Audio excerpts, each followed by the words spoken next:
दोस्तों, हम इस क्लास में पिट्स इंडिया एक्ट पढ़ेंगे। इसके पहले हम लोगों ने रेगुलेटिंग एक्ट को अच्छे से समझा था।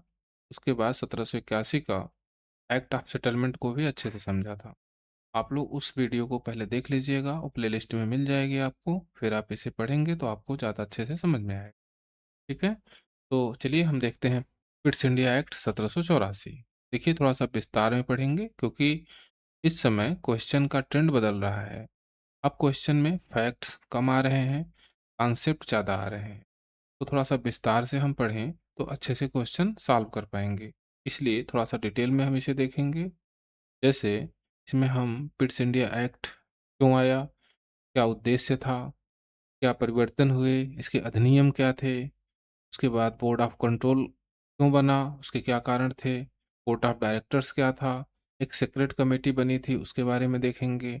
हम इसके अलावा हम कंपैरिजन कर लेंगे रेगुलेटिंग एक्ट से फिट्स इंडिया एक्ट का, तो हम और अच्छे से समझ पाएंगे। तो हम लगभग सब कुछ कवर करेंगे, तो आप इसे देखिएगा।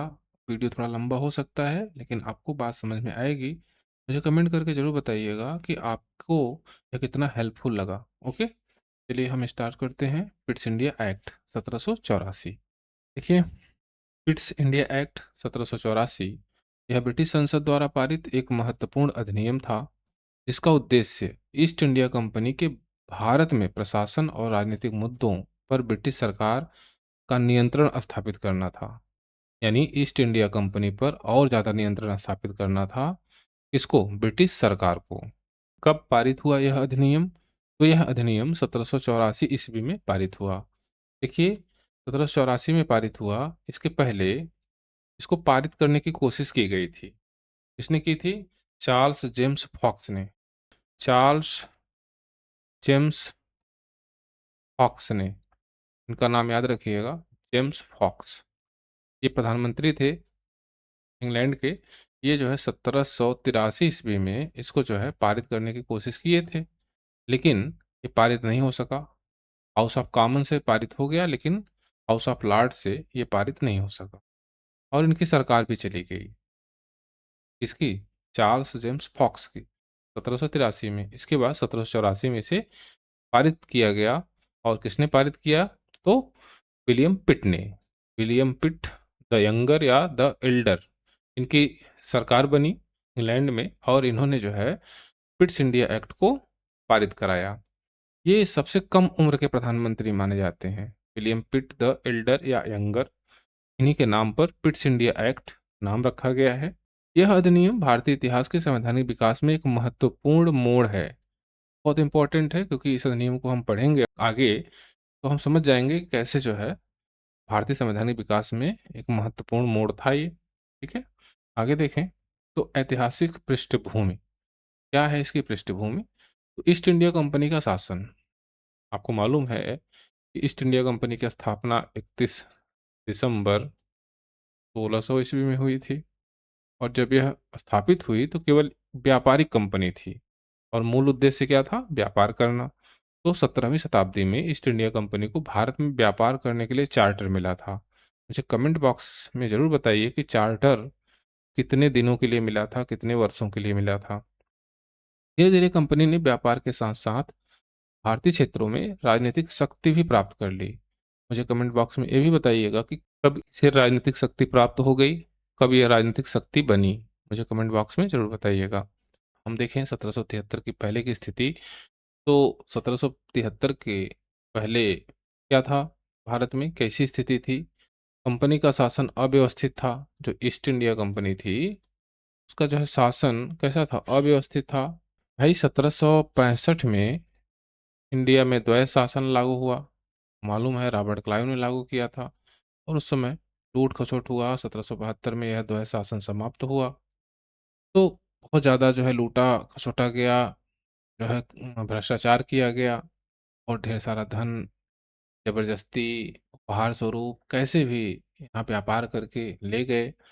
लेकिन भ्रष्टाचार एकदम चरम पे था, कुप्रबंधन था, अत्यधिक खर्च था, अधिकारियों की मनमानी बढ़ गई थी। भारत में कंपनी के कार्यों पर ब्रिटिश संसद का कोई नियंत्रण नहीं था। वहाँ इंग्लैंड में ईस्ट इंडिया कंपनी के खिलाफ जनता हो गई थी, इंग्लैंड की जनता। और सरकार भी वहाँ की ये सोच रही थी कि किसी तरह ईस्ट इंडिया कंपनी को कंट्रोल किया जाए। ब्रिटिश संसद क्यों चिंतित हुई? देखिए, पिट्स इंडिया एक्ट पारित करने का सबसे बड़ा कारण था ब्रिटिश संसद की चिंता।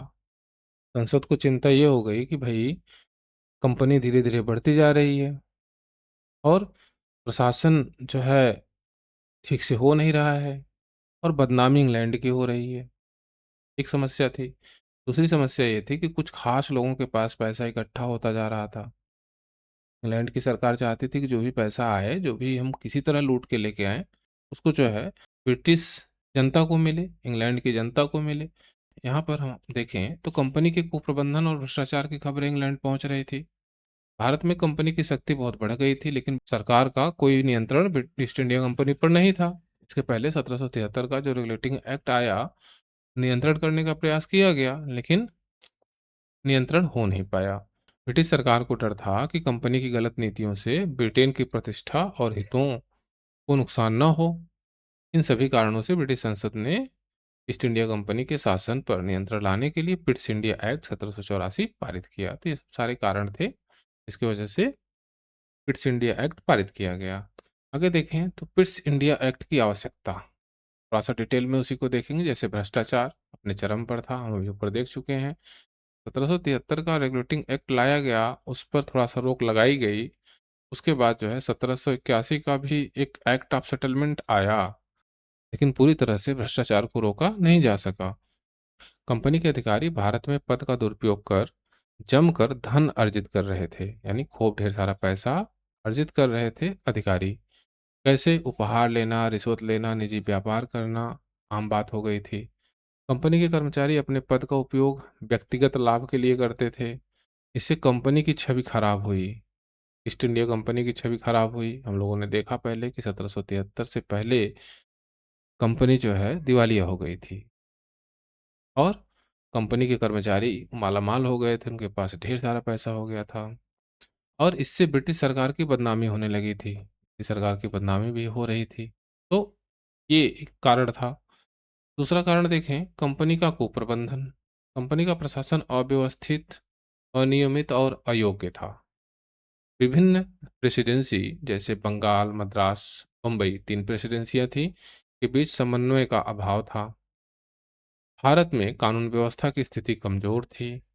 कंपनी के निर्णय स्वेच्छाचारी और असंगत होते थे, यानी मनमानी जो है, तुरंत फायदे के लिए जो निर्णय लिए जाते थे वो स्वेच्छाचारी होते थे, उसका कोई बड़ा लाभ नहीं होता था। संसद का हस्तक्षेप। कंपनी के भ्रष्टाचार और कुप्रबंधन से ब्रिटिश संसद में चिंता बढ़ी। कंपनी के अत्याचारों से भारत में ब्रिटेन की प्रतिष्ठा को नुकसान पहुंच रहा था। इसलिए ब्रिटिश संसद ने कंपनी के शासन पर नियंत्रण स्थापित करने का निर्णय लिया।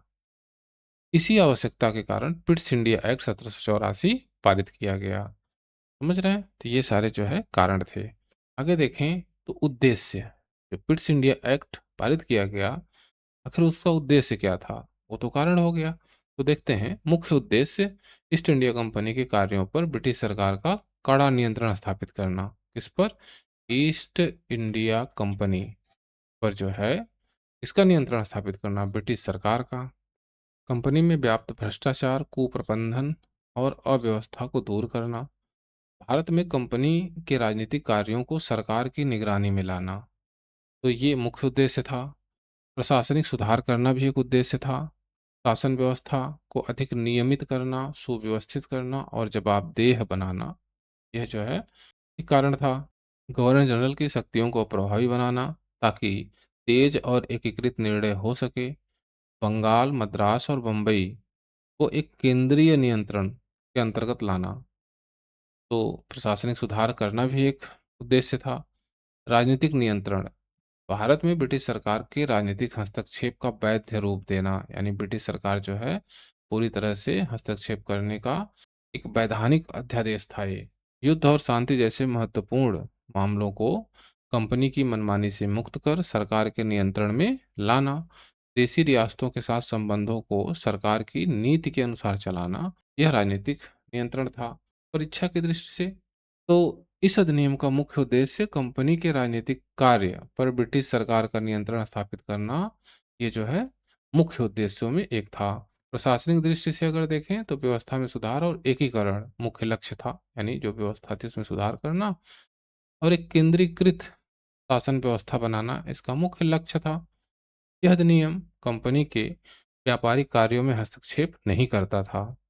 यह अधिनियम की खास बात थी कि जो कंपनी के व्यापारिक कार्य थे उसमें जो है इसने हस्तक्षेप नहीं किया, केवल जो है एकीकरण किया, प्रशासनिक कार्यों में हस्तक्षेप किया, केवल राजनीतिक कार्यों को नियंत्रित करता था और प्रशासनिक कार्यों पे हस्तक्षेप तो किया ही किया था। मुख्य लक्ष्य क्या था? कंपनी के राजनीतिक कार्यों पर ब्रिटिश सरकार का नियंत्रण स्थापित करना, प्रशासनिक सुधार करना और राजनीतिक नियंत्रण। तो ये सारे जो है उद्देश्य थे।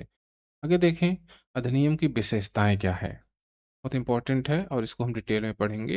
पहले थोड़ा थोड़ा देख लेते हैं। जैसे द्वैध शासन यानी डुअल गवर्नमेंट। यह वह द्वैध शासन नहीं था जो रॉबर्ट क्लाइव ने 1765 में लगाया था, इसे हम अभी समझेंगे। तो इसमें क्या है, इसमें जो है दो संस्थाएं हैं, कोर्ट ऑफ डायरेक्टर्स और बोर्ड ऑफ कंट्रोल। तो इसके बारे में भी हम डिटेल में देखेंगे। यहाँ पर देखें तो कोर्ट ऑफ डायरेक्टर्स ये कौन थे? तो कंपनी का सामान्य प्रशासन चलाने वाला निकाय था। कंपनी का जो सामान्य प्रशासन चलता था उसका निकाय था।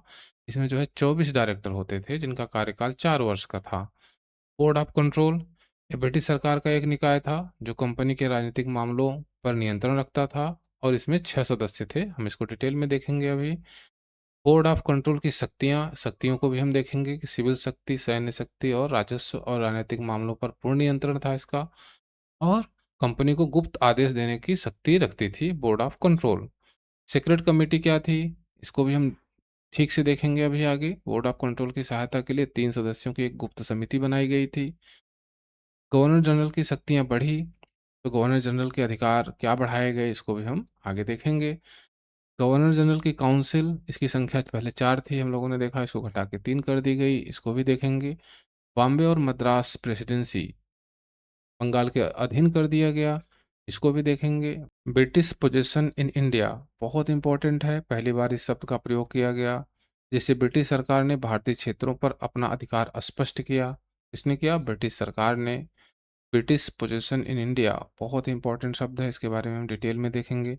युद्ध और संधि संबंधी प्रावधान, तो कंपनी बिना बोर्ड ऑफ कंट्रोल की अनुमति के न तो कोई युद्ध कर सकती है और न ही संधि कर सकती थी, तो इसके बारे में हम देखेंगे। कंपनी पर नियंत्रण, तो ब्रिटिश संसद के माध्यम से कंपनी के प्रशासन और नीतियों पर प्रभावी नियंत्रण स्थापित किया गया, इसको भी देखेंगे। उत्तरदायित्व और जवाबदेही, कंपनी को ब्रिटिश सरकार के प्रति उत्तरदायी बनाया गया और प्रशासन में जवाबदेही बढ़ी। ये सारी चीजें हम आगे के करके देखेंगे। तो सबसे पहले देखते हैं द्वैध शासन। डुअल गवर्नमेंट क्या है? तो पिट्स इंडिया एक्ट 1784 द्वारा कंपनी के शासन को 2 भागों में बांट दिया गया।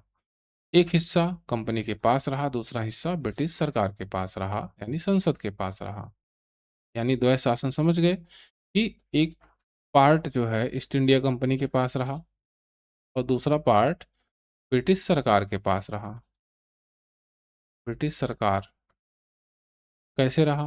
देखिए, ब्रिटिश सरकार ने बनाया एक बोर्ड ऑफ कंट्रोल, बीओसी, और ईस्ट इंडिया कंपनी को पहले से ही चला रहे थे कोर्ट ऑफ डायरेक्टर्स यानी सीओटी।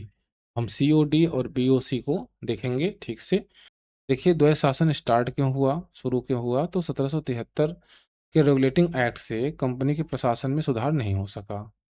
कंपनी में भ्रष्टाचार, कुप्रबंधन और आर्थिक शोषण बढ़ गया था। ब्रिटिश संसद चाहती थी कि भारत में कंपनी के राजनीतिक कार्यों पर सरकार का सीधा नियंत्रण रहे। क्या चाहती थी? कि कंपनी के जो जो राजनीतिक कार्य हैं, ध्यान देने वाली बात है कि राजनीतिक कार्य की बात हो रहा है, राजनीतिक कार्य उस पर जो है सरकार का सीधा नियंत्रण रहे। कैसे कार्य करता था? तो कंपनी के सभी वाणिज्यिक कार्यों को कोर्ट ऑफ डायरेक्टर्स चलाता था। यानी जो कमर्शियल वर्क्स थे उसको कौन चलाता था? Court of directors. यानी ईस्ट इंडिया कंपनी के पास जो पहले से एक संस्था थी कोर्ट ऑफ डायरेक्टर्स, वही चलाती थी। राजनीतिक, सैनिक और राजस्व संबंधी कार्यों को ब्रिटिश सरकार के बोर्ड ऑफ कंट्रोल का नियंत्रण था। यानी जो एक नया बीओसी बना, बोर्ड ऑफ कंट्रोल, जिसे ब्रिटिश सरकार ने बनाया, उसने जो है राजनीतिक, सैनिक और राजस्व संबंधी सभी कार्य ले लिए। दोनों के बीच समन्वय के लिए एक सीक्रेट कमेटी बनाई गई। ठीक, तो सीक्रेट कमेटी में 3 मेंबर थे, हम उसको देखेंगे। 1858 तक इसकी स्थिति, तो 1858 तक ये जो है द्वैध शासन जो 1784 से स्टार्ट हुआ 1858 तक चलता रहा।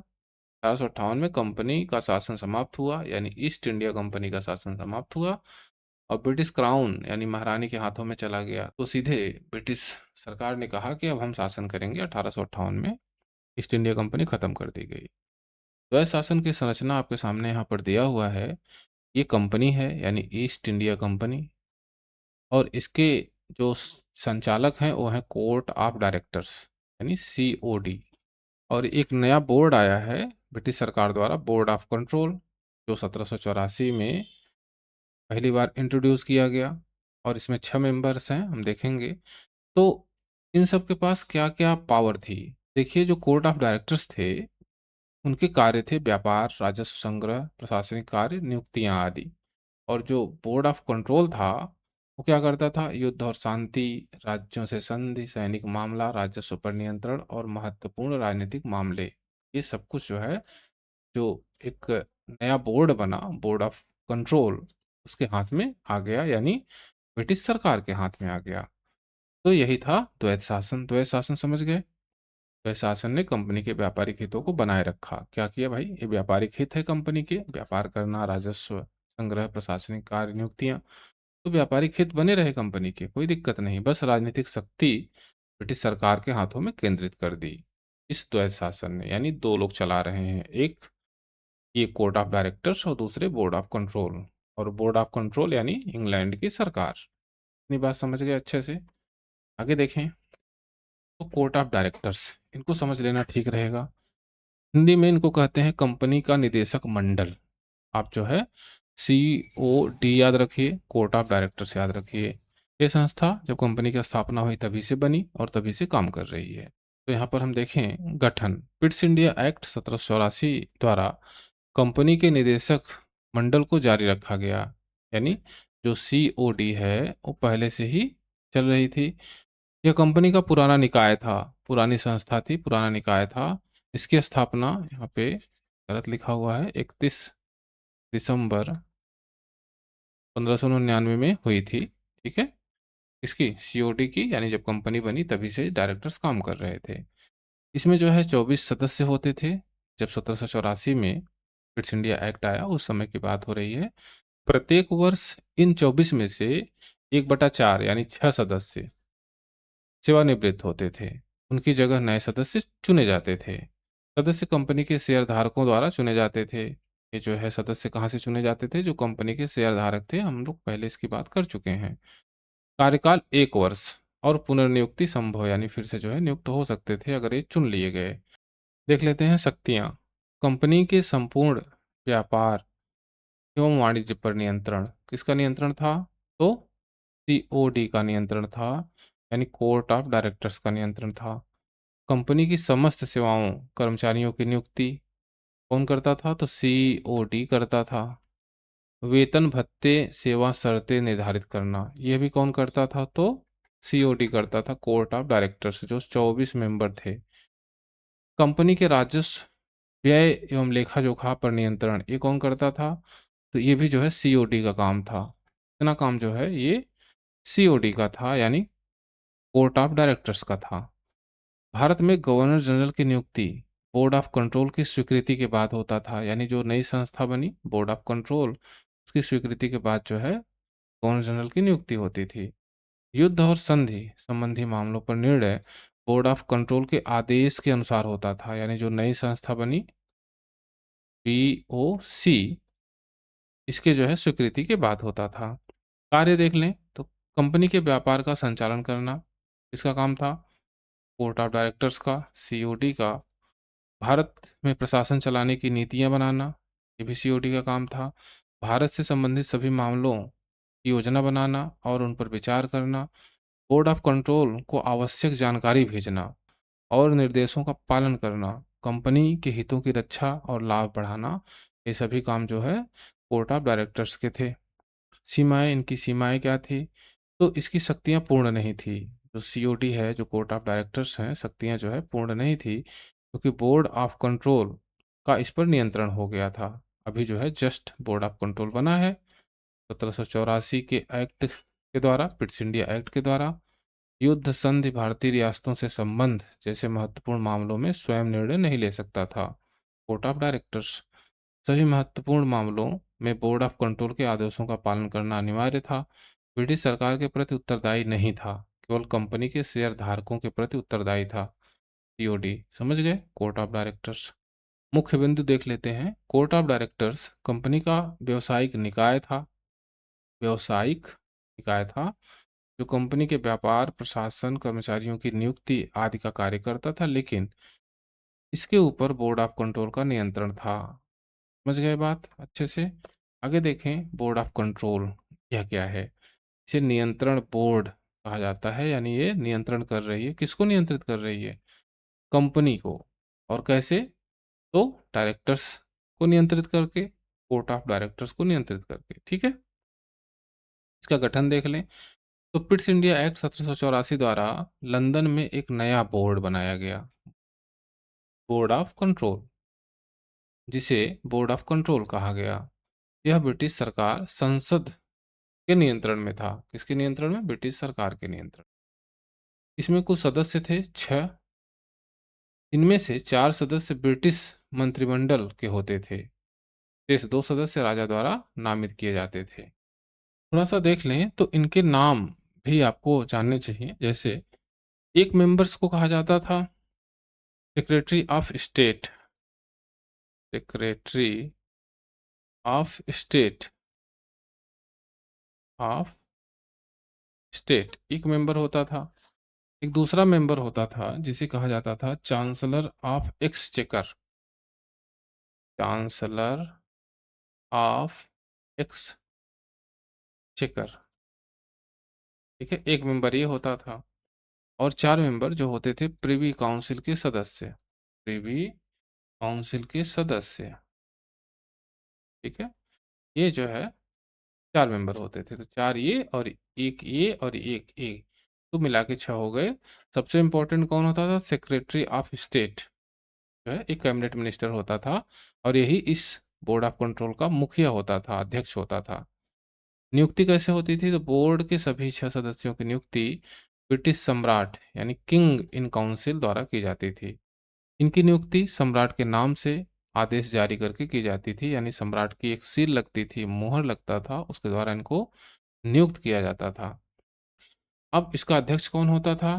तो बोर्ड ऑफ कंट्रोल का अध्यक्ष ब्रिटिश कैबिनेट मंत्रिमंडल का एक सदस्य होता था। प्रायः secretary of state for India ही इसका अध्यक्ष होता था, यानी जो सेक्रेटरी ऑफ स्टेट हम आपको बताए एक मेंबर होता था, यही इसका जो है अध्यक्ष होता था बोर्ड ऑफ कंट्रोल का। परीक्षा के लिए क्या तथ्य हैं? बोर्ड ऑफ कंट्रोल ब्रिटिश सरकार का वास्तविक नियंत्रण केंद्र था। इसने कंपनी के राजनीतिक, राजस्व, सैन्य और कूटनीतिक मामलों पर पूरा नियंत्रण रखा। बोर्ड ऑफ कंट्रोल ने इस व्यवस्था को ही द्वैत शासन यानी ड्यूअल गवर्नमेंट कहा गया। ड्यूअल गवर्नमेंट समझ गए होंगे अब तक। एक जो है सीओडी है जो ईस्ट इंडिया कंपनी की संस्था है पहले से ही, और एक बीओसी है जो 1784 में बनी ना। ये बात तो समझ गए। यह बोर्ड 1858 तक चलता रहा, और 1858 ईस्वी में जब ब्रिटिश क्राउन ने शासन अपने नियंत्रण में ले लिया, तब ये जो है बोर्ड ऑफ कंट्रोल समाप्त हुआ। बोर्ड ऑफ कंट्रोल ब्रिटिश सरकार का एक शक्तिशाली निकाय था जो ईस्ट इंडिया कंपनी के राजनीतिक और प्रशासनिक कार्यों पर नियंत्रण रखता था। आगे देखें, बोर्ड ऑफ कंट्रोल की शक्तियाँ, थोड़ा सा इसको समझ लें, बहुत जरूरी है इसको समझ लेना, ताकि आप जो है अच्छे से क्लियर हो जाए कि आखिर जो बोर्ड ऑफ कंट्रोल बनाया गया 6 सदस्यों वाला, इसको कौन कौन सी शक्तियां दी गई, कौन कौन सी पावर इसकी थी। तो सबसे पहले नागरिक शक्तियां, सिविल पावर्स क्या थी? तो भारत में कंपनी के सभी नागरिक कार्यों पर नियंत्रण रखने की शक्ति थी बोर्ड ऑफ कंट्रोल को। कंपनी के प्रशासनिक सुधारों और नीतियों पर निर्देश देने की शक्ति थी, उसकी समीक्षा करने की शक्ति थी। मिलिट्री यानी सैन्य शक्तियां, तो भारत में कंपनी की सैन्य शक्तियों पर पूर्ण नियंत्रण था। सेना की संख्या कितनी होनी चाहिए, तैनाती, संचालन और युद्ध संबंधी मामलों में निर्देश देने की शक्ति थी बोर्ड ऑफ कंट्रोल को। रेवेन्यू यानी राजस्व शक्तियां, तो भारत में राजस्व और वित्तीय मामलों पर नियंत्रण रखती थी board of control. Political affairs यानी राजनीतिक मामले भारतीय रियासतों, विदेशों के साथ संबंधों और कूटनीतिक मामलों पर नियंत्रण रखती थी बोर्ड ऑफ कंट्रोल। संधि करना, युद्ध और शांति करना तथा विदेश नीति निर्धारित करने की शक्ति रखती थी बीओसी, जो 1784 में बनाई गई। सीक्रेट ऑर्डर, गुप्त आदेश, बोर्ड ऑफ कंट्रोल को गुप्त आदेश जारी करने की भी शक्ति प्राप्त थी। ये आदेश गुप्त होते थे और कंपनी को इन्हें मानना अनिवार्य होता था। यानी कंपनी को बहुत हद तक कंट्रोल कर लिया गया। इसीलिए इसका नाम ही है बोर्ड ऑफ कंट्रोल। नियंत्रण करने का काम करती थी, तो इसने कंपनी को लगभग नियंत्रित कर ली। बोर्ड ऑफ कंट्रोल की शक्तियां व्यापक और निरंकुश थीं, तो किसी तरह का अंकुश नहीं था, सीधे ब्रिटिश सरकार द्वारा स्थापित निकाय था ये। इसका उद्देश्य भारत में कंपनी के राजनीतिक, सैन्य, राजस्व और प्रशासनिक कार्यों पर ब्रिटिश संसद का प्रभाव बनाए रखना था, सीधे सीधे। ठीक, आगे देखें। सीक्रेट कमेटी यानी गुप्त समिति, यह क्या है? तो पिट्स इंडिया एक्ट 1784 के अंतर्गत बोर्ड ऑफ कंट्रोल की सहायता के लिए एक गुप्त समिति का गठन किया गया। यह समिति अत्यंत गोपनीय रूप से कार्य करती थी, यानी ये जो है बहुत गोपनीय रूप से कार्य करती थी, इसीलिए इसका नाम ही है सीक्रेट कमेटी। हम सदस्य की बात करें तो इस समिति में कुल 3 सदस्य होते थे। ये सदस्य ब्रिटिश मंत्रिमंडल के होते थे। इनकी नियुक्ति सम्राट के आदेश द्वारा की जाती थी। ये सदस्य ब्रिटिश मंत्रिमंडल द्वारा नियुक्त तो होते थे, लेकिन ये कोर्ट ऑफ डायरेक्टर्स जो 24 मेंबर होते थे ना, उन्हीं में से इनकी नियुक्ति होती थी। वो 24 में से 3 को नियुक्त कर दिया जाता था और एक गुप्त समिति बनाई जाती थी। ठीक है। कार्य क्या था? तो यह समिति भारत से संबंधित अत्यंत गोपनीय और महत्वपूर्ण मामलों की जांच करती थी। यह बोर्ड ऑफ कंट्रोल को परामर्श देती थी। इसकी रिपोर्ट सीधे ब्रिटिश मंत्रिमंडल को भेजी जाती थी। भारत के प्रशासन पर प्रभाव डालने वाले गुप्त निर्णय इसी समिति के माध्यम से होते थे। यानी जो 24 मेंबर होते थे ना, उसी में से 3 मेंबर चुन लिए जाते थे और गुप्त समिति बना दी जाती थी। क्यों ऐसा किया गया? कि भाई ज्यादा लोगों को यह ना मालूम चले कि आखिर पे कौन से निर्णय लिए जा रहे हैं, कौन सी बातें कही जा रही हैं। तो एक सीक्रेट कमेटी बनाई गई थी और ये सीओडी में से ही थी, ध्यान रखिएगा, कोर्ट ऑफ डायरेक्टर्स से ही बनाई गई थी। परीक्षा में महत्व, तो गुप्त समिति पिट्स इंडिया एक्ट 1784 की एक महत्वपूर्ण विशेषता थी। यह ब्रिटिश सरकार के भारत पर वास्तविक नियंत्रण का माध्यम थी। अक्सर जो है यूपीएससी, यूपीपीएससी, टीजीटी, पीजीटी आदि परीक्षाओं में प्रश्न पूछे जाते हैं, गुप्त समिति जो है वो किस एक्ट के द्वारा बनाई गई। तो गुप्त समिति में 3 सदस्य होते थे और मंत्रिमंडल के सदस्य भी होते थे। ये गोपनीय मामलों की जांच करते थे और बोर्ड ऑफ कंट्रोल को परामर्श देते थे। तो इतनी बातें आप समझ गए। गवर्नर जनरल को देख लेते हैं। गवर्नर जनरल जो 1773 के रेगुलेटिंग एक्ट के बाद बना था, उसकी शक्तियों में क्या कमी हुई, क्या बढ़ोतरी हुई, क्या ज़्यादा हुआ ना, देख लेते हैं। तो शक्तियाँ, गवर्नर जनरल भारत में कंपनी का सर्वोच्च कार्यकारी अधिकारी था। ये तो आप समझ ही गए हैं कि इससे बड़ा कोई अधिकारी भारत में नहीं था। उसे कार्यकारिणी की सहायता से प्रशासन चलाने की शक्ति प्राप्त थी। वह बोर्ड ऑफ कंट्रोल के निर्देशों का पालन करने के लिए बाध्य था। ध्यान देने वाली बात है, बोर्ड ऑफ कंट्रोल के निर्देशों को जो है वह पालन करता था। उसे सैन्य, राजस्व और कूटनीतिक मामलों पर नियंत्रण की शक्ति प्राप्त थी। आपात स्थिति में वह बिना बोर्ड से परामर्श किए निर्णय ले सकता था। अब इसकी भूमिका क्या है? तो गवर्नर जनरल ब्रिटिश सरकार और ईस्ट इंडिया कंपनी के बीच कड़ी के रूप में कार्य करता था। भारत में ब्रिटिश नीतियों को लागू करना उसकी प्रमुख भूमिका थी। वह प्रशासनिक, सैन्य, राजस्व और विदेशी नीति के मामलों का प्रमुख था, प्रमुख संचालन करता था। वह शांति और कानून व्यवस्था बनाए रखने के लिए उत्तरदायी था। निर्णय लेने की शक्ति, गवर्नर जनरल को विभिन्न विषयों पर अंतिम निर्णय लेने की शक्ति प्राप्त थी। भारत में था और निर्णय ले सकता था। युद्ध एवं शांति करने, संधि करने, विदेशी राज्यों से संबंध स्थापित करने का निर्णय वह ले सकता था। राजस्व तथा वित्तीय मामलों में महत्वपूर्ण निर्णय लेने की शक्ति थी। कानून एवं व्यवस्था तथा न्याय संबंधी मामलों में भी अंतिम निर्णय उसी का होता था। आपात स्थिति में बिना बोर्ड ऑफ कंट्रोल की स्वीकृति के भी निर्णय ले सकता था, यानी उसकी पावर जो है बहुत ज़्यादा थी। हालांकि बोर्ड ऑफ कंट्रोल से उसे परामर्श लेना होता था, उसकी बात तो माननी ही थी, लेकिन भारत में वो सारे निर्णय ले सकता था। तो हम परीक्षा तथ्य देख लें। गवर्नर जनरल भारत में कंपनी का सर्वोच्च अधिकारी था। वह ब्रिटिश सरकार यानी बोर्ड ऑफ कंट्रोल और ईस्ट इंडिया कंपनी के बीच एक कड़ी था। सैन्य, राजस्व, कूटनीति, कानून व्यवस्था और न्याय संबंधी मामलों पर अंतिम निर्णय लेता था। तो बहुत अच्छे से आप गवर्नर जनरल को जानते रहिए। आगे देखें तो गवर्नर जनरल की काउंसिल। देखिए काउंसिल जो है वो 1773 के रेगुलेटिंग एक्ट से ही आ गई थी, 4 सदस्यों वाली। और जो विवाद हम लोगों ने देखा था 1773 के रेगुलेटिंग एक्ट में, काउंसिल का और गवर्नर जनरल का, वो विवाद समाप्त नहीं हुआ। वह जो है यहाँ समाप्त किया गया। कैसे? 3 से 4 सदस्य। हम लोगों ने 1773 के रेगुलेटिंग एक्ट में देखा था जो काउंसिल थी उसमें 4 मेंबर थे और निर्णय जो है वो बहुमत से लिए जाने थे, जिसमें जो है गवर्नर जनरल की पावर कम हो जा रही थी। कभी कभी तो कोई निर्णय ले ही नहीं पाता था। यहाँ पर उसे जो है ठीक किया गया, सदस्यों की संख्या 4 से घटा के कितनी कर दी गई? 3 कर दी गई। तो पिट्स इंडिया एक्ट 1784 के तहत गवर्नर जनरल की काउंसिल में 4 सदस्य होते थे, जिसमें गवर्नर जनरल शामिल था, यानी 3 सदस्य प्लस एक गवर्नर जनरल। कुल कितने सदस्य हो गए? 4। पहले क्या थे 1773 के रेगुलेटिंग एक्ट में? 4 सदस्य प्लस एक गवर्नर जनरल, तो 5 थे। उसे एक कम कर दिया गया। बहुत अच्छे से आप जानते रहिए। 1833 के चार्टर एक्ट के द्वारा इस काउंसिल के सदस्यों की संख्या घटाकर 3 कर दी गई, यानी 2 सदस्य प्लस एक गवर्नर जनरल। समझ गए? परिवर्तन के कारण क्या कारण थे? तो प्रशासन को अधिक प्रभावी, तेज और एकीकृत बनाना, ताकि जो है प्रशासन ठीक ढंग से काम कर सके।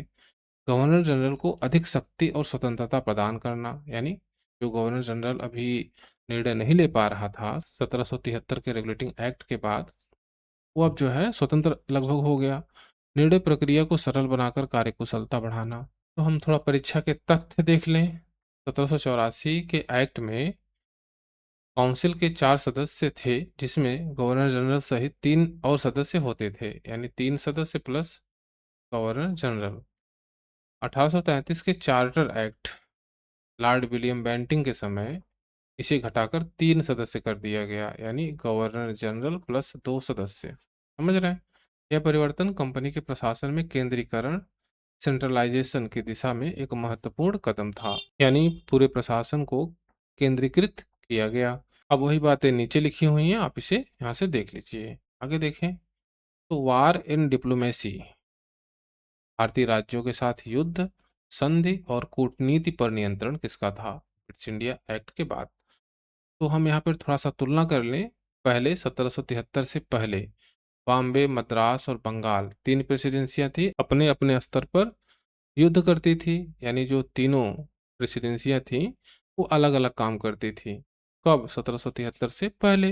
वे स्वतंत्र रूप से संधि करती थी, यानी वो संधि और युद्ध दोनों जो है स्वतंत्र रूप से करती थी। भारतीय राज्यों के साथ कूटनीति, डिप्लोमेसी खुद चलाती थी, यानी ये तीनों जो प्रेसिडेंसियां थीं बॉम्बे, मद्रास और बंगाल की, ये अलग अलग कार्य करती थी। इनका जो है आपस में कोई संबंध नहीं था। 1784 के बाद पिट्स इंडिया एक्ट के बाद क्या हुआ? किसी भी भारतीय राज्य के साथ युद्ध करने से पहले ब्रिटिश गवर्नमेंट यानी बोर्ड ऑफ कंट्रोल की अनुमति आवश्यक हो गई थी। यानी ये एक बात कह दी गई। किसी भी संधि यानी ट्रीटी, समझौता या करार करने का अधिकार केवल ब्रिटिश गवर्नमेंट के पास रहा। भारतीय राज्यों के साथ कूटनीति, डिप्लोमेसी चलाना भी बोर्ड ऑफ कंट्रोल के नियंत्रण में आ गया। यानी अब जो है ये प्रेसिडेंसियां एक हो गई और स्वयं से कोई निर्णय नहीं ले सकती थी। अब जो है जो कुछ करेगा वो गवर्नर जनरल करेगा, और governor general board of control से पूछ के करेगा। यानी अब सभी निर्णय कौन ले रहा है? बोर्ड ऑफ कंट्रोल ले रहा है। यहाँ पर वही बात लिखी गई है, वार, ट्रीटी और डिप्लोमेसी, तीनों बातें यहाँ पर लिखी हैं। और कौन नियंत्रित कर रहा है इसको? Board of control. समझ गए? बोर्ड ऑफ कंट्रोल की अनुमति से ब्रिटिश गवर्नमेंट के पास जो अधिकार था इसका, और बोर्ड ऑफ कंट्रोल के अधीन था ये। ठीक है, समझ गए? किन पर लागू था? तो बॉम्बे, मद्रास और बंगाल पर तीनों प्रेसिडेंसी एक साथ हो गई, यानी केंद्रीय नियंत्रण में लाया गया। अब हम देख लें इसका फायदा यानी महत्व तो क्या हुआ। तो भारतीय राज्यों के साथ छिटपुट युद्धों पर रोक लगी, यानी मद्रास अलग से नहीं युद्ध कर सकता था, बॉम्बे अलग से युद्ध नहीं कर सकता था, छोटे छोटे युद्धों पर रोक लग गई। एक समान और संगठित विदेश नीति, फॉरेन पॉलिसी बनी। भारत में ब्रिटिश गवर्नमेंट का प्रभाव और नियंत्रण बढ़ गया, यानी अब एक साथ इकट्ठा केंद्रीकृत करके जो है सारा काम ये करने लगे। सारांश देख लें। पिट्स इंडिया एक्ट 1784 के बाद भारतीय राज्यों के साथ युद्ध, संधि, कूटनीति ये सभी मामले ब्रिटिश गवर्नमेंट यानी बोर्ड ऑफ कंट्रोल के नियंत्रण में आ गए। आपसे बहुत अच्छे क्वेश्चन यहाँ से पूछे जा सकते हैं और ये सारी बातें क्वेश्चन में सम्मिलित की जा सकती हैं, तो बहुत अच्छे से ध्यान लगा के इसे समझ लीजिए। अब आगे देख लें। कंपनी सर्वेंट पर नियंत्रण यानी प्रशासनिक जवाबदेही और ब्रिटिश सुपरविजन बहुत इंपॉर्टेंट है, इसको भी समझ लेना। 1773 से पहले कंपनी के अधिकारी लगभग स्वतंत्र थे, निजी व्यापार करते थे। उनके कार्यों पर कोई प्रभावी नियंत्रण या निगरानी नहीं थी। भ्रष्टाचार, निजी व्यापार और दुरुपयोग की शिकायतें अधिक थीं। प्रशासनिक जवाबदेही का अभाव था। 1784 के बाद क्या हुआ? कंपनी के सभी अधिकारी, सेवक, जो कर्मचारी थे, वो ब्रिटिश गवर्नमेंट यानी बोर्ड ऑफ कंट्रोल के अधीन कर दिए गए। कि कार्य, नीतियों और निर्णयों पर निगरानी और पर्यवेक्षण, सुपरविजन रखा गया। कौन सुपरविजन कर रहा है? बोर्ड ऑफ कंट्रोल, जो 1784 ईस्वी में पिट्स इंडिया एक्ट के तहत बनी। उन्हें अपने कार्यों के लिए जवाबदेह यानी अकाउंटेबल बनाया गया। किसके प्रति? ब्रिटिश सरकार के प्रति। नियमों का उल्लंघन करने पर दंड और कार्यवाही का प्रावधान किया गया। अब नियंत्रण कौन कर रही है? Board of control. सुपरविजन कौन कर रही है? तो बोर्ड ऑफ कंट्रोल। यहाँ पर लिखा हुआ है बोर्ड ऑफ कंट्रोल द्वारा सभी अधिकारियों के कार्यों की निगरानी की गई, प्रशासनिक जवाबदेही सुनिश्चित की गई, नियमों का पालन न करने पर दंड और कार्यवाही की गई। ब्रिटिश गवर्नमेंट का पूर्ण पर्यवेक्षण यानी ब्रिटिश गवर्नमेंट पूर्ण रूप से पर्यवेक्षित कर रही थी इसको। इसका उद्देश्य क्या हुआ? तो भ्रष्टाचार और निजी स्वार्थ पर रोक लगा थोड़ा सा, भाई कर्मचारी अब निजी व्यापार नहीं कर सकते थे। कंपनी प्रशासन को अधिक ईमानदार और कुशल बनाना, भारतीय प्रजा के हितों की बेहतर रक्षा करना, ब्रिटिश गवर्नमेंट का प्रभाव और नियंत्रण बढ़ाना। तो इसका जो है उद्देश्य यही था। महत्व इसका क्या हुआ? तो प्रशासन में अनुशासन और पारदर्शिता आई, कंपनी के अधिकारियों की मनमानी पर रोक लगी, भारतीय क्षेत्रों में बेहतर और उत्तरदायी शासन की दिशा में महत्वपूर्ण कदम था, ब्रिटिश नियंत्रण और प्रभाव और मजबूत हुआ। इससे जो है ये फायदा हुआ। आपको याद रखने योग्य बातें, तो नियंत्रण यानी बोर्ड ऑफ कंट्रोल का नियंत्रण था, जवाबदेही सुनिश्चित की गई, पर्यवेक्षण कौन करता था? तो ब्रिटिश गवर्नमेंट करता था। उद्देश्य क्या था? तो ईमानदार और कुशल प्रशासन।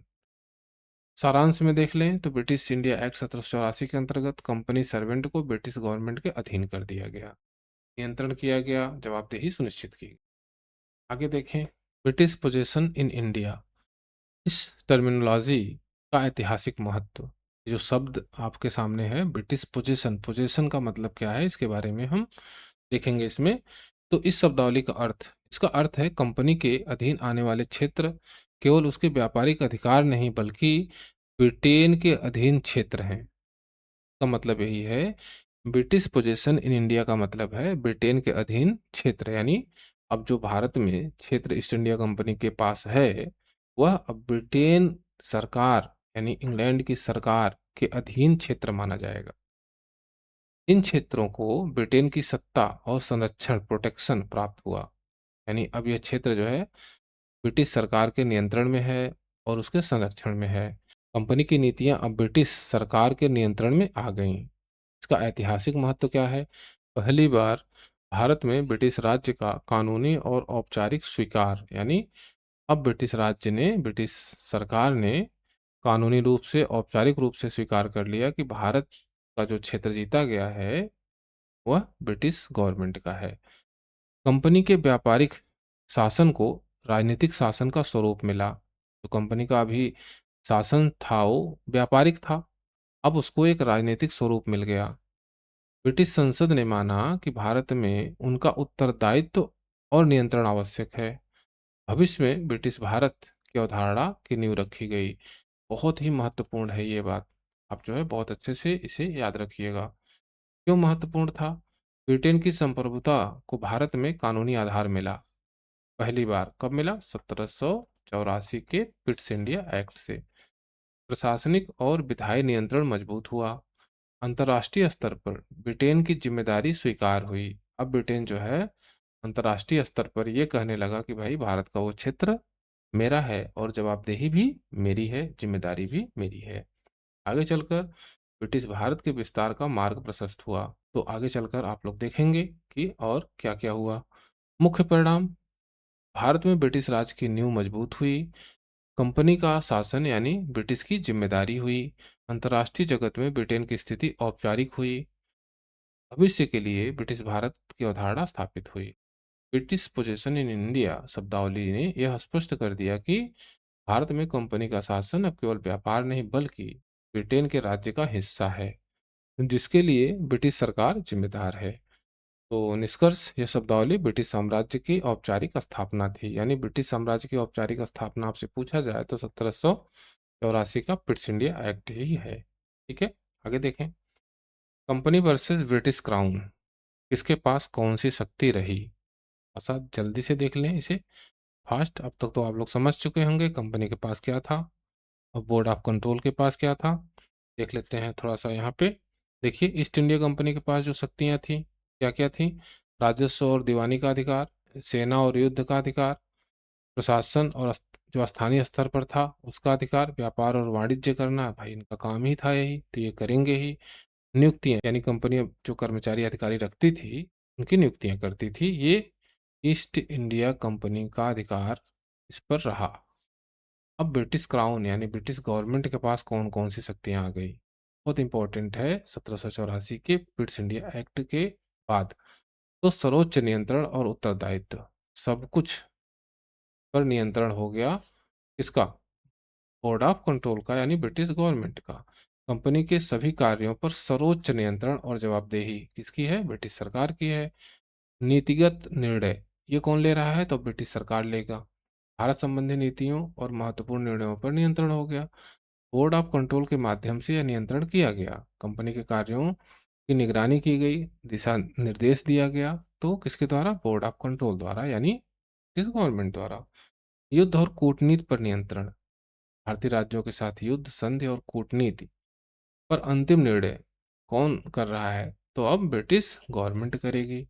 कंपनी सर्वेंट पर नियंत्रण, प्रशासनिक जवाबदेही सुनिश्चित करना और ब्रिटिश सुपरविजन, यह काम कौन कर रहा है? ब्रिटिश सरकार कर रही है। तो ये इतना वाला भाग ब्रिटिश सरकार यानी बोर्ड ऑफ कंट्रोल तो आप देख रहे हैं उसके नियंत्रण में आ गया। अब थोड़ा सा देख लें विभाजन का प्रभाव। तो कंपनी व्यापार और स्थानीय शासन चलाती रही, लेकिन उस पर ब्रिटिश सरकार का नियंत्रण बढ़ गया। भाई, ईस्ट इंडिया कंपनी के पास व्यापार करने की शक्ति तो थी, लेकिन नियंत्रण थोड़ा सा बढ़ा। ब्रिटिश सरकार को भारत में वास्तविक राजनीतिक प्रभुत्व मिला। कंपनी की मनमानी पर रोक लगी, अधिक जवाबदेही तय हुई, भारत में ब्रिटिश साम्राज्य की नींव और मजबूत हुई। तो निष्कर्ष में थोड़ा सा देखें, ब्रिटिश इंडिया एक्ट 1784 ने कंपनी के व्यावसायिक शासन को ब्रिटिश क्राउन के राजनीतिक नियंत्रण और जवाबदेही के तहत ला दिया। बहुत इंपॉर्टेंट है, आप इसे भी थोड़ा सा जानते रहें। आगे देखें, डुअल गवर्नमेंट, इसका वास्तविक अर्थ क्या है? थोड़ा सा इसको भी समझ लें। यानी द्वैध शासन, जो हम अभी ऊपर बता चुके हैं कि यह वह द्वैध शासन नहीं है जो 1765 ईस्वी में लगा। यह जो है ब्रिटेन में ही दो संस्थाएं हो गई, एक कोर्ट ऑफ डायरेक्टर्स और एक बोर्ड ऑफ कंट्रोल। तो हम उसी को यहाँ थोड़ा सा देख लें।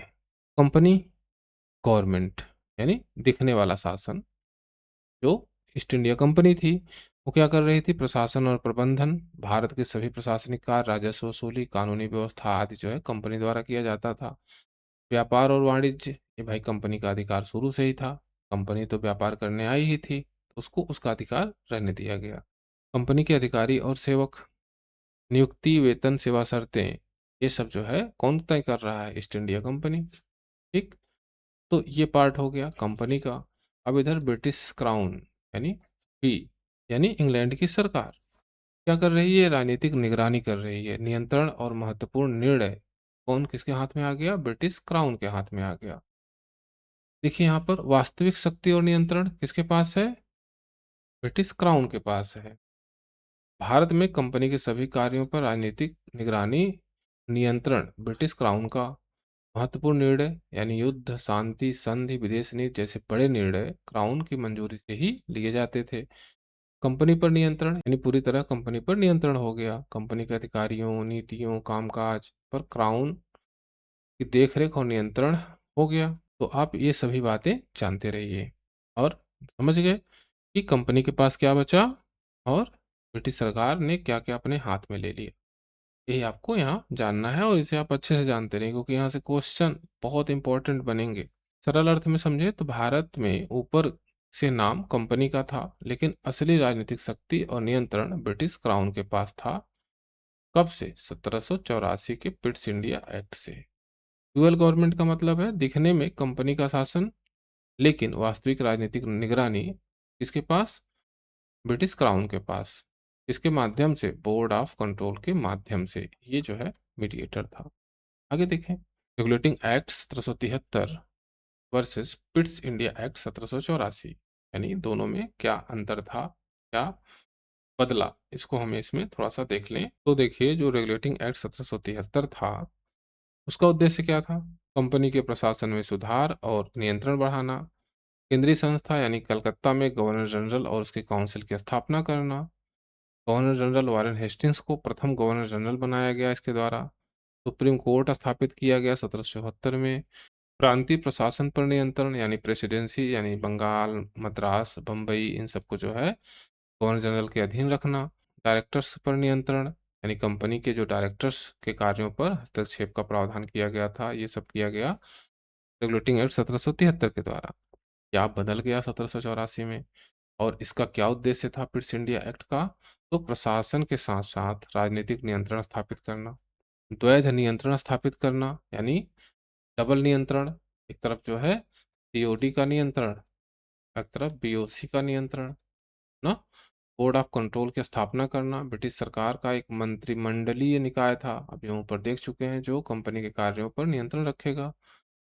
कंपनी का कार्य क्षेत्र, व्यापार, राजस्व, प्रशासन कंपनी के पास रहा, लेकिन महत्वपूर्ण मामले सरकार के नियंत्रण में आ गए।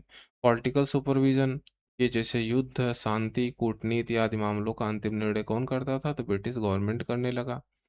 कंपनी सर्वेंट पर नियंत्रण, जो कंपनी के कर्मचारी थे ना, उस पर जो है सरकार की निगरानी और उनकी नियुक्ति हटाने पर भी नियंत्रण किसका हो गया? तो ब्रिटिश गवर्नमेंट का हो गया ना। बात हम कर चुके हैं, आप थोड़ा सा यहाँ पर इसे देख लीजिए, कंपेरिजन कर लीजिए।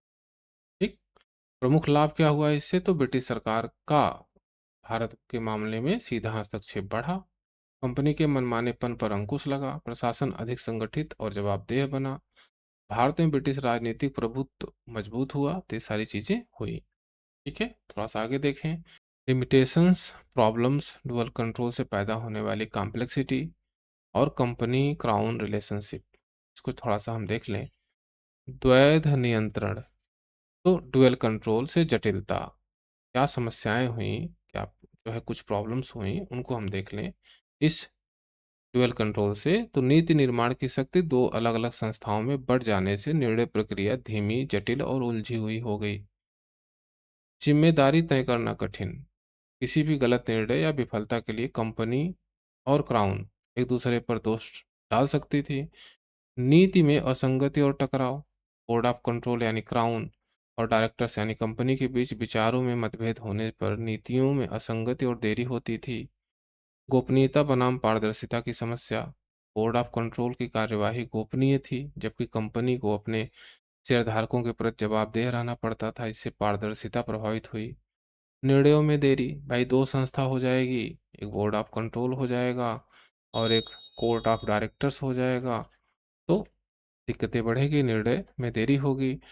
कंपनी की व्यावसायिक प्रकृति बनी रही, यानी कंपनी का जो मूल उद्देश्य था लाभ कमाना, इसलिए भारतीय हितों की तुलना में व्यापारिक लाभ को प्राथमिकता देना यूं ही बनी रही। इससे ज़्यादा कुछ सुधार की संभावना कम हो जाती है। तो ऊपर सारी बातें तो हम कर लिए हैं, लेकिन ध्यान देने वाली बात है कि इससे ज़्यादा बहुत फर्क नहीं पड़ा। लूट खसोट चलता रहा, व्यापार चलता रहा, बस नियंत्रण जो है वो बोर्ड ऑफ कंट्रोल के पास बहुत हद तक चला गया। मुख्य विचार, तो डुअल कंट्रोल की व्यवस्था ने ब्रिटिश राजनीतिक नियंत्रण को तो बढ़ाया, लेकिन व्यवस्था जटिल, धीमी और असंगतिपूर्ण सिद्ध हुई। तो इसका बहुत ज़्यादा फायदा नहीं हुआ इंडिया में। कंपनी क्राउन रिलेशनशिप की प्रमुख समस्याएं क्या थी? तो कंपनी और क्राउन के उद्देश्यों में मूलभूत अंतर था। भाई कंपनी जहाँ जो व्यापार करना चाहती थी, लाभ कमाना चाहती थी, वहीं क्राउन जो है थोड़ा सुधार करना चाहती थी। कंपनी स्वतंत्रता चाहती थी, जबकि क्राउन पूर्ण नियंत्रण चाहता था। बार बार मतभेद और अविश्वास की स्थिति बनी रहती थी। भारतीय प्रशासन पर इन आंतरिक विवादों का नकारात्मक प्रभाव पड़ा। यह व्यवस्था स्थायी नहीं थी। आगे चलकर और अधिक सुधारों की आवश्यकता पड़ी। तो आगे हम और ढेर सारे अधिनियम, चार्टर एक्ट देखेंगे और उसको हम ठीक से पढ़ेंगे। ठीक है, चलिए मिलते हैं नेक्स्ट क्लास में। और इसके बाद हम क्वेश्चन आंसर भी कराएंगे, तो आप लोग उसे ध्यान से देखिएगा।